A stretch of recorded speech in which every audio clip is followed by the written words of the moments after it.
Then, subsequent to that, they developed all these sort of flash, like mob demonstrations, mainly concentrated amongst young people.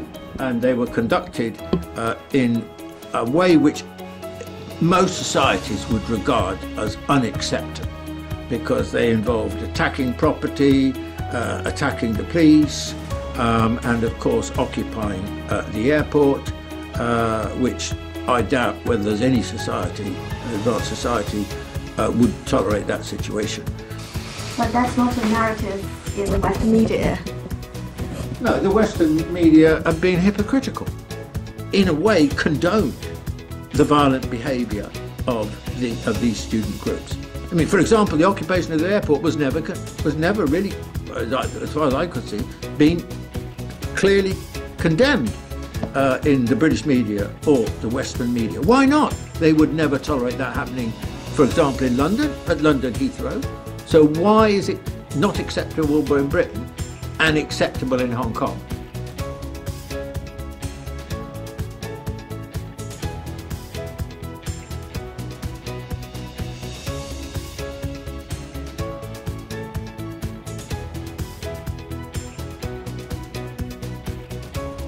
Because a lot of people were very worried by the airport situation. This violence is unacceptable. Previously they blamed the police often for the violence. Now they have to face the fact that the demonstrators were absolutely critical agency in the violence.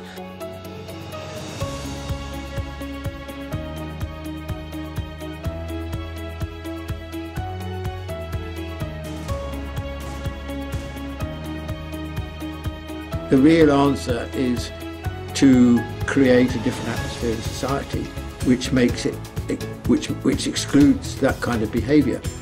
You know, these kids are part of families. They're at universities or whatever they do.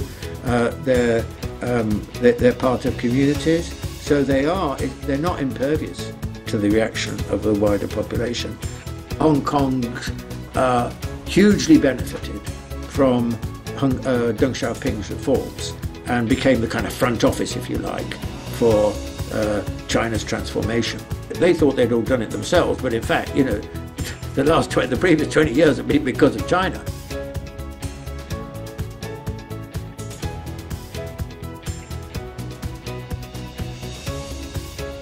Many generations of young people always looking to the West has to be addressed by finding ways in which they increasingly think in Chinese terms. In other words, they look north. This shouldn't be so difficult in some senses, but it needs to be thought out very carefully.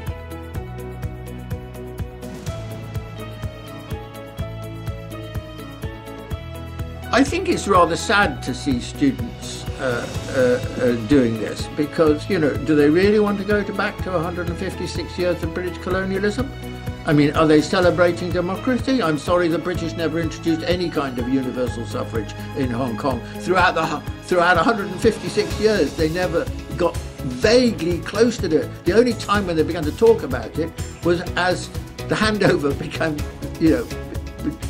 came closer and they were thinking about China. Do they really want to celebrate a country which is, you know, 6,000 miles away or whatever it is, which is in such a crisis itself?